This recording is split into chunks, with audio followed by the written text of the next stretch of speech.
Hey, thank you so much for being here this morning. It truly is an honor to have you here and spend about an hour or so of your time. Can we welcome all of our online family watching from all over the world? Come on.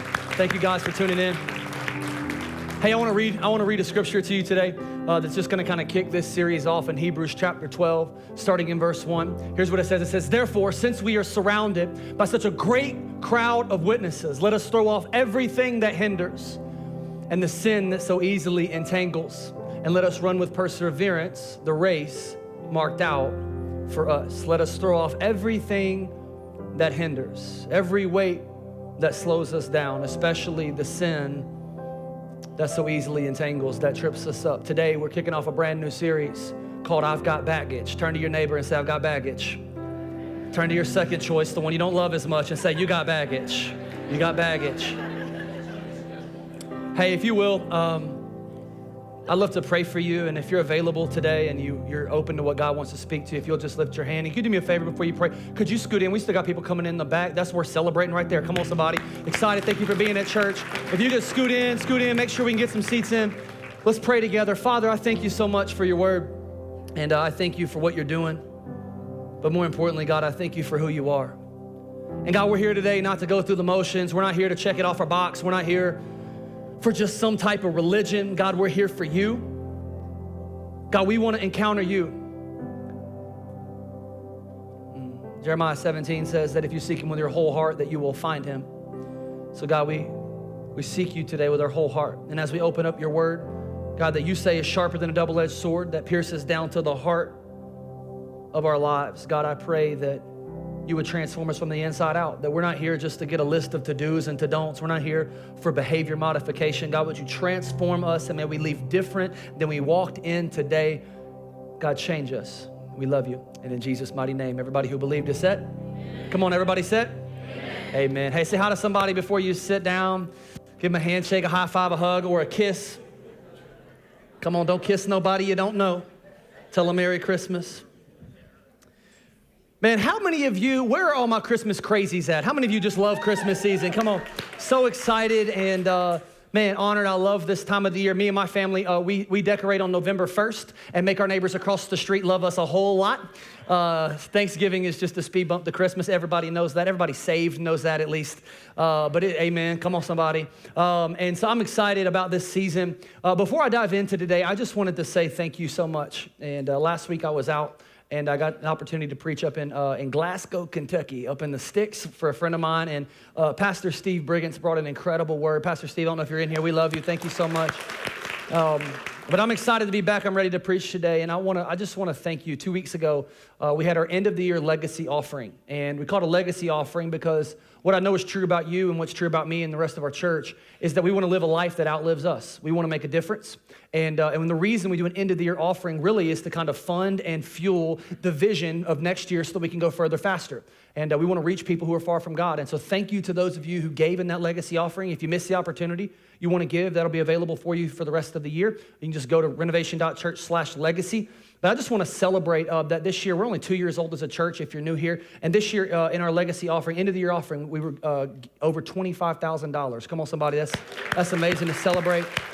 Which is interesting. It's an interesting number because this year as a whole, and again, it's December. We still have a lot of things we want to do in our community, but already before December even started, as a church, this year alone, we've given away over $25,000 to missions and outreach. That's due to your generosity. Thank you so much.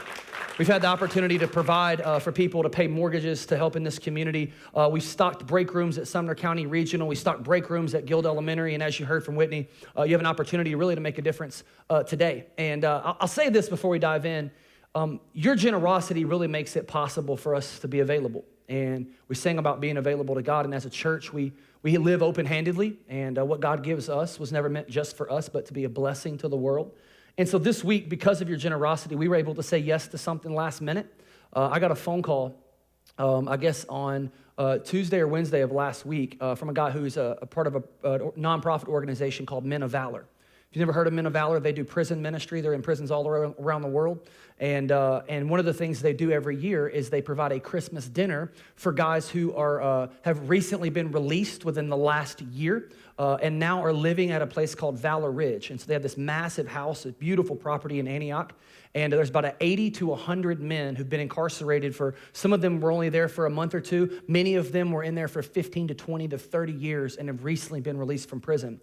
And so we got a call this week, and they asked, hey, the church that was supposed to do it couldn't do it. And would your team be willing to come and provide Christmas dinner for all of these former ex-cons? And would you preach a message and your worship team lead worship? And so I'm excited to do that this Tuesday. And again, thank you for your generosity. Seriously, love it. All right, well, hey, listen, this season is one that many people love. For some of you, it's the favorite time of the year. It's the most wonderful time of the year. This is a season of joy and generosity, and it's a time for your family. It's a time to give and to receive gifts, and many of you love it, but the truth is there's some of you in the room that are counting down till the days of Christmas are over. And this season really has this way of, it has a way of shining a spotlight on really your current emotional state, your current reality. And so if things for you are going good, you know, the lights seem to twinkle a little brighter and the carbs taste a little better. And for others of you, this is a season where it just shines a spotlight on maybe some tension in your life. It shines a spotlight on when everybody's talking about getting with their family. Maybe for some of you, there's some friction there, and you and your family aren't close. Maybe there was a falling out that happened years ago. For some of us, it's a reminder of the setback we experienced in 2020, and you've been really just trying to figure out how to kind of make it and what to do. And this isn't a season for joy. It's not really a season for generosity because you're not even sure how you're going to make it yourself. And there tends to just be, you know, all of these things that happen in our life. And what happens over time is we tend to acquire a lot of baggage. And for some of you, you have a lot of baggage and everybody knows it because you carry it with you everywhere you go. Now, for others of you, you don't have a lot of baggage. Maybe you used to, but maybe you did what we're going to talk about in this series that a couple years ago for you, and you've kind of gotten rid of some baggage. But for others of you, you walk in and you're really, really good at putting on a smile and singing some songs and saying good morning. But the truth is, when you walk in your house is so full of baggage, you feel like you have to hide it. Truth is, though, is we all got baggage, don't we? Every single person in the room, no matter what it is, we have baggage. For some of you, it was just like this past year, your head was down, you were focused, you're just trying to play catch up, but your schedule was so busy, you were consumed with doing everything, and you picked up baggage, and you didn't even mean to pick it up. And this series for you may expose some luggage or some baggage that you've picked up over the course of this last year. And what I want to do in this series is I actually want us to take the time to unpack it. And so I want to start off, and I just want to check your baggage. Turn to the person next to say, check your baggage. We're going somewhere, right? Like you have a calling on your life. You got things to do. We're ending one year, stepping into the next. And how many of you know how you end one year will often determine how you start the next one? Like January 1st doesn't just make all the habits go away, does it? And so what I want to do, I want to help us run with perseverance the race marked out for us and get rid of the baggage. Notice the writer of Hebrews says that to get rid of the weight that so easily slows us down and the sin that trips us up. So there's some things in your life that are not sinful, but are keeping you from doing what God's called you to do. You got baggage. And so let's do a baggage check. There's some things that you don't need to take with you into 2022. There's some things that you're carrying that you don't need to take into your life, and you can't take all your baggage everywhere. And so let's do a little baggage check. For some of you, you have some relational baggage. And there were people in your life that you trusted. There were people in your life that meant a lot to you. And something happened along the way and they broke trust. And even as I say that right now, you can think exactly about who it is. And maybe there was a disappointment. Maybe they abandoned you. Maybe they walked out, and now you have a really difficult time trusting people. For others of you, it's spiritual. You know, as a 2-year-old church, I get the opportunity to meet with a lot of people, talk to a lot of people, and one of the most common things I get when I ask, hey, how did you get to our church? Somewhere along the line, if they'll be open enough, the conversation about church hurt comes up. There's been so many of you in the room that you belong to a church, you served at a church, gave your life to the church, you gave and tithed faithfully to the church, you participated in offerings, you were in groups, you did Bible studies, but somewhere along the line you got hurt by a leader, by a friend, or somebody that called themselves Christians, and now you have spiritual baggage. Or maybe with God, where you've prayed a prayer for a long time, maybe for you or for somebody you loved, and you see God doing that thing in their life, and they don't even know God. And you wonder why it hasn't happened in yours. Why the person you're praying for can't seem to get over that addiction. And you just have this baggage with God of like, do you even care? For others of you, it's mental, it's emotional, it's personal.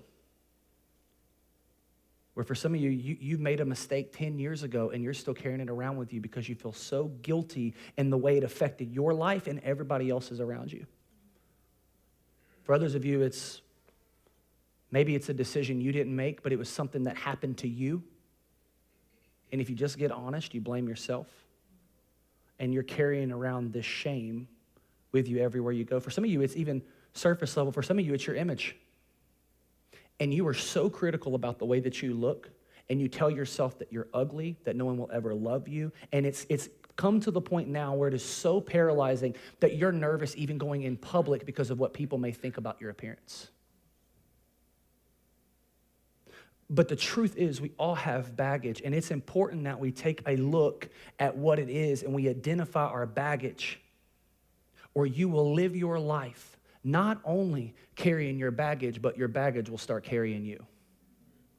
And some of us have been carried for far too long, and we're slowed down and we're held back, and we keep tripping over ourselves because everywhere we go, we're trying to carry this around. And for some of us, we just got really good at just like putting it in a suitcase and just trying to stuff it and hide it and duct tape it and make sure that no one knows what's going on.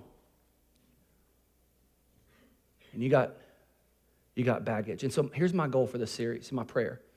It's not just to identify what it is. My prayer is that you would learn how to leave it behind and run the race, live the life that God has created and called you to live. And so here's what I want to do today. We're going to talk about some relational baggage today. We're going to talk about those people that get on your last nerve. Anybody got any of those people? Come on, the people that are hard to love. Don't be looking at your spouse. Come on, look right up here. We're going to talk about the people in your life that's difficult to love. And here's the deal. If you're going, well, I don't got anybody difficult to love, guess what that means? It's you. You're the difficult one. So we're going to talk about how do we do that? Like, how do we live in such a way where we don't have this relational baggage going with us? So I'm going to read a little bit later in Hebrews chapter 12. Here's what he says. It says, make every effort to live in peace with everyone. Somebody say everyone. And to be holy, for those who are not holy will not see the Lord. See to it that no one falls short of the grace of God, and that no bitter root, somebody say bitter root. No bitter root grows up to cause trouble and defile many.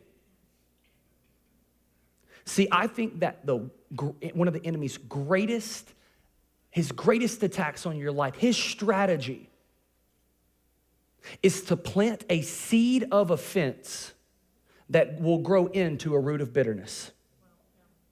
Like for so many of us, we live in an age of perpetual offense. Everybody's offended about everything. You know what I'm talking about? I mean, like, I feel like I gotta debate for 20 minutes on what to post on Facebook, okay?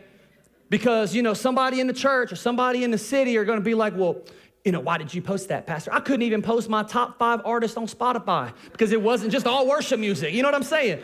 Some of y'all are gonna be like, he listens to cuss words. Well, that's because I can't say any. So you know what I'm saying? I'm just kidding. But so offended. It's like, did you see what the worship leader's brother's wife posted? How dare her? It's like, Karen, get a life, Quit being so offended. And what's interesting about it, y'all, is that Christians seem to be the most offended of them all, which is ironic because we follow a God who decided to drop every offense against the ones who offended him. But we live in this like age of perpetual offense, and here's what I've discovered. Being offended is inevitable, but living offended is optional. You got a choice. You don't have to live your life offended by people. Here's why I want you to get this. Write this down. Your life is so valuable, and your calling is too great, and your God is too good to live your life offended by something so small.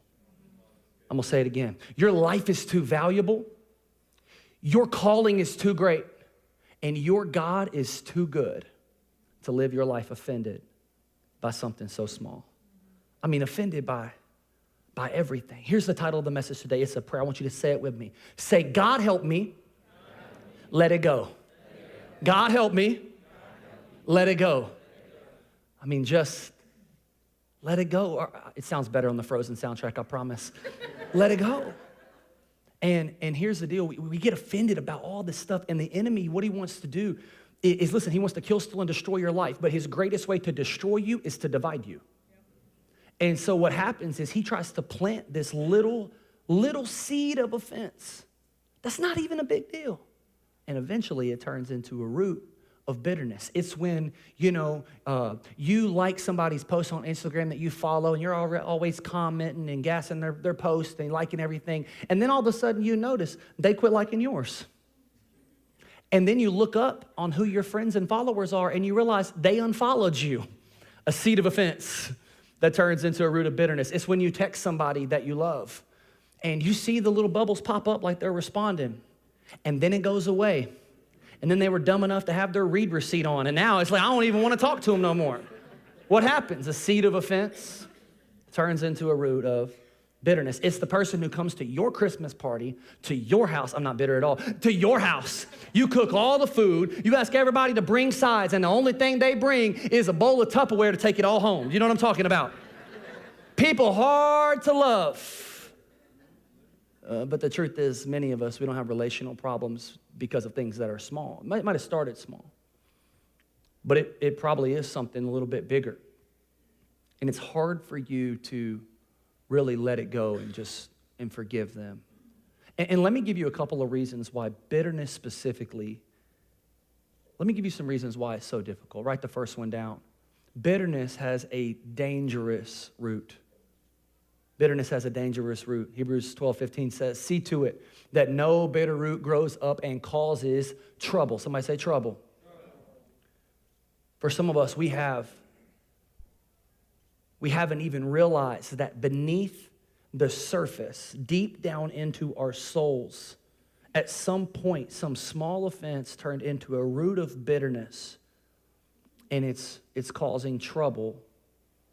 It's causing trouble in your life. That there are things in some of us that we have been holding on to and carrying around for years. And now we don't even know why we're mad at them anymore. In fact, most of us are just mad at ourselves. It has a dangerous root. Like bitterness or unforgiveness, I would say. I've said this before, I'm going to tell it to you again. Like refusing to let it go, refusing to be reconciled, refusing to forgive is like drinking poison and expecting somebody else to die. It only hurts you. And some of you are carrying so much baggage around, it is affecting everything in your life. So not only does it have a dangerous root, but bitterness has a poisonous fruit. I should get extra points in heaven for making that rhyme.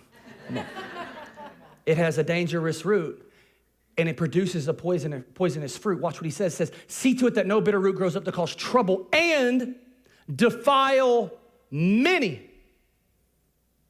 It doesn't just affect you.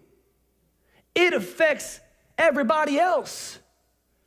How many of you know bitterness can divide a family? Bitterness can mess up a good job that you love because one person's walking around bitter. And you can all of a sudden hate your job. Bitterness can ruin a church. It can ruin your relationships. Bitterness can cause you to not even want to be in the room with someone you gave your life to be married to. bitterness can turn a loving home into a living hell. Hello, is that too real? Where when somebody's walking around with bitterness, it just has this way of like leaking out into everybody else around them, and it defiles, it ruins, it corrupts many. Some of you are like, you know what? I wish so-and-so was here right now. I'm telling you, this sermon is for them. I'm going to bring them next week. Let me tell you the third thing about bitterness. Bitterness is really hard to see in the mirror. Why? Because you're justified. They wronged you. I'm good. Hey, I got a right to be mad. I got a right to be angry. I was right. They were wrong. It's not my problem. They need to apologize. I'm not apologizing. They need to apologize. I'm not talking to them. They need to talk to me. I'm not approaching them. They need to approach me. Here's the problem. Jesus never called you to be right. He called you to be loving. The Bible doesn't say the world will know if you're a follower of Jesus by if you're right. It says they'll know if you're a follower of Jesus by the way you love. And so for some of us, we've been so consumed with being right, we forgot to be loving in the process. And here's why it's so difficult. So difficult to see them because here's what we do. We judge other people based on their actions, but we want people to judge us based on our intentions. And what happens is the reason you can't seem to let it go and move on is because, well, you're right. You did it right. But when someone wrongs you, you want them to, you want to go, oh, no, hey, I didn't mean it that way. Listen, I'm a good person. I'm sorry, and just, can you just let it go like this one? It won't happen again. Just give me a little bit of grace. We want people to judge us based on our intention, but when somebody wrongs you, you judge them on their action. Oh, they don't deserve my friendship. They don't deserve to be forgiven. No, I'm good. I don't like them. I don't have to talk to them no more because they wronged me. So then how do we do it? How do we love those who are hard to love? How do we learn really to just move on and let it go? Let's look at what Paul says in Romans. He says this. He says, bless those. Somebody say bless. Bless those who persecute you. Bless and do not curse.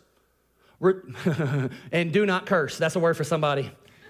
Rejoice with those who rejoice. Mourn with those who mourn. Live in harmony with one another. Do not be proud, but be willing to associate with people of low position. Do not be conceited.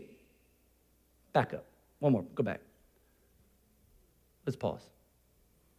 Do not be proud. Do not be conceited. Go ahead, turn to the person next to you, say, do not be proud. Turn to the other one you don't like as much, do not be conceited. That's a word for me. Because some of us, man, we look down on everybody else, but we rarely look in the mirror. And some of us just think, oh, well, I'm so much better than them. Do not be proud. Do not be conceited. Do not repay anyone evil for evil. Be careful to do what is right in the eyes of everyone. Go to verse 18. If it is possible, as far as it depends on you, live at peace with everyone. If it's possible, some of you are like, it's not possible. We're going to talk about that. As far as it depends on who? You. See, it takes two to be reconciled. It takes one to forgive. Amen.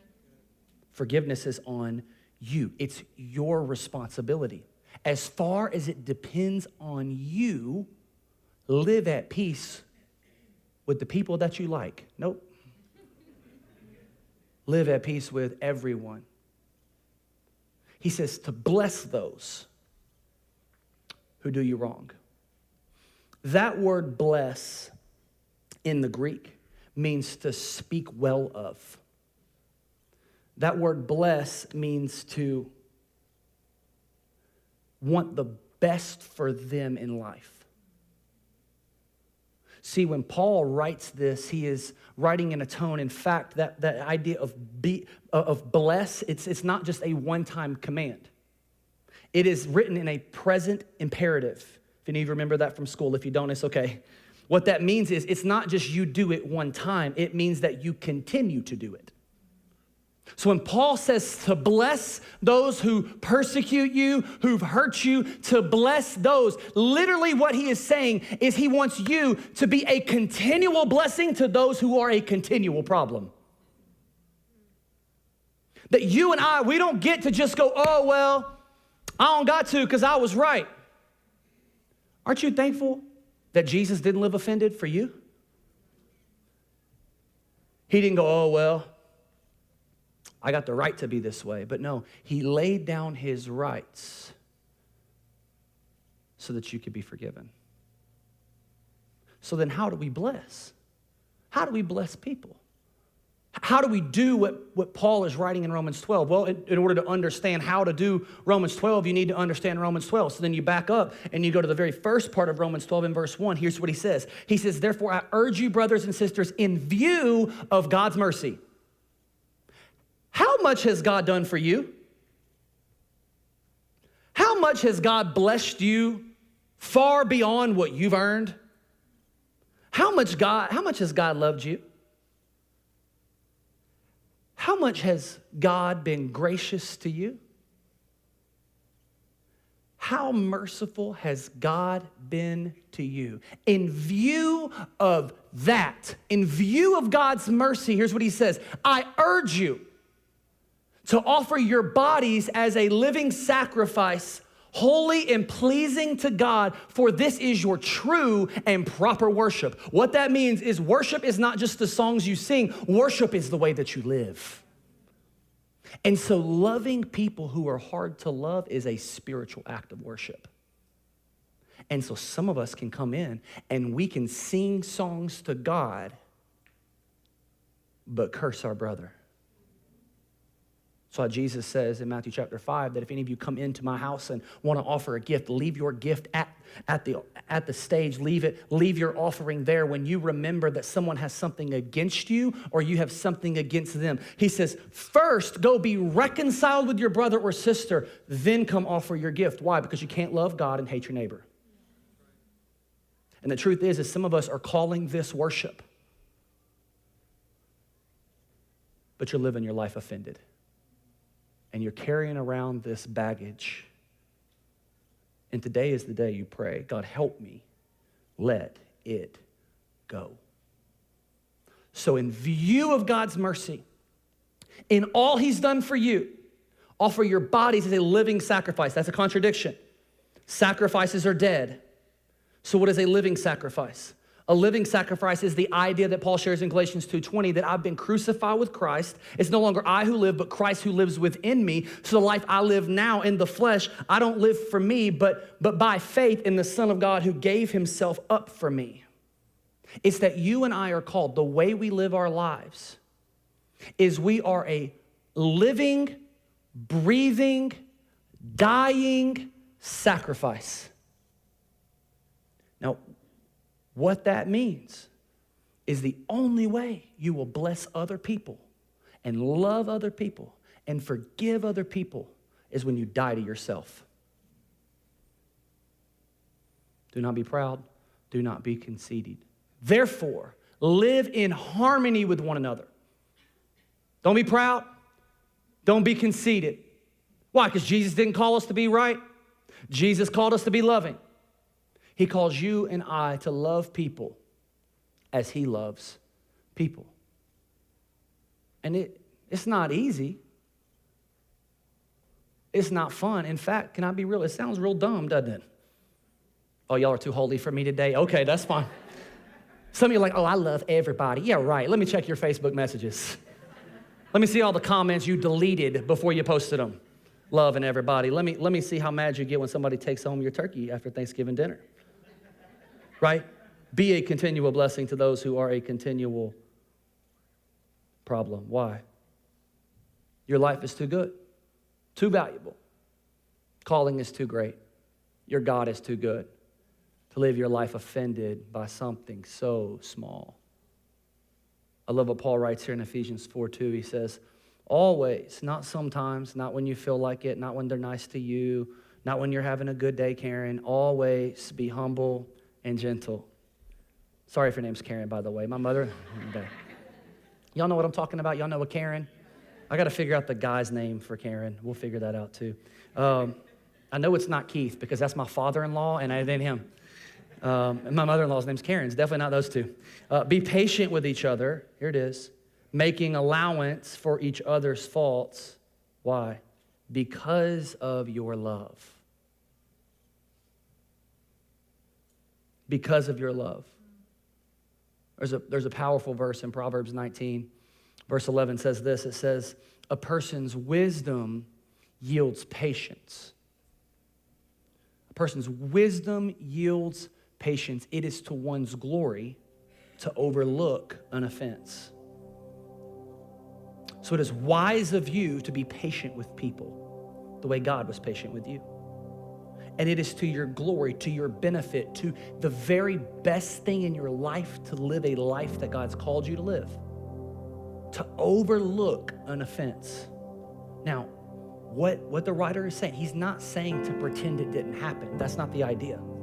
Overlooking an offense is not pretending like nothing happened at all. Forgiving people is not just, I'm just gonna pretend like I'm good. No, that'll just lead you to more hurt and more pain. But that word overlook in the Hebrew means to pass over. To pass over.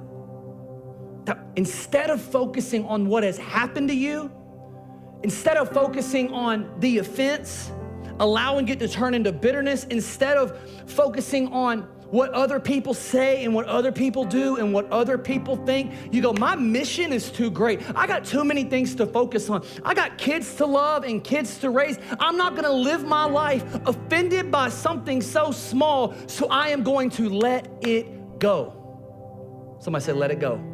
That's what it means. It's the idea it's real-time forgiveness, not 6 years from now.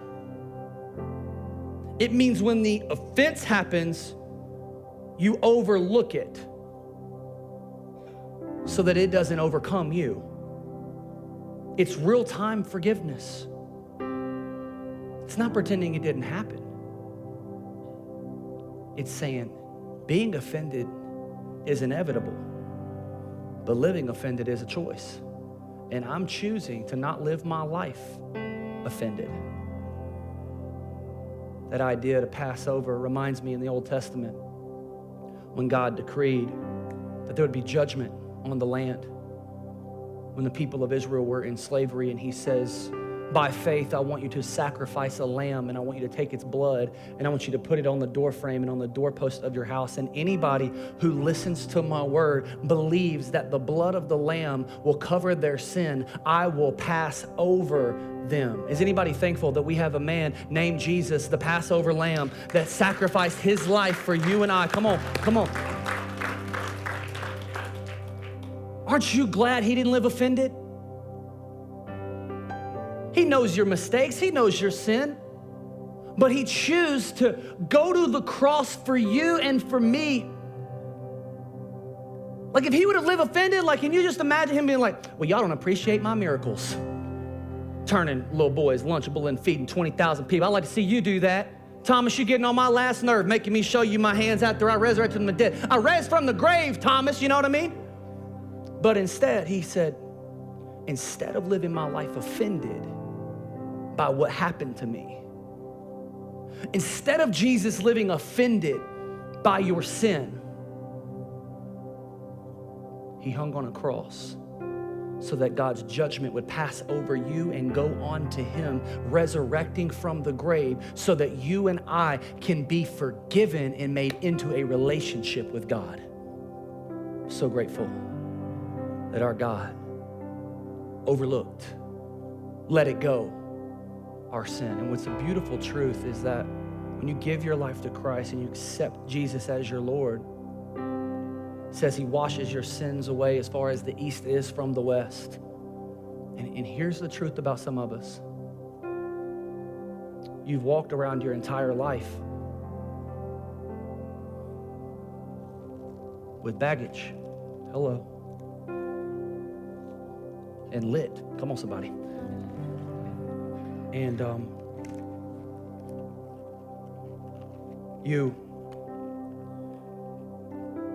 this is not just a sign of your to-do list. This is a sign of your heart.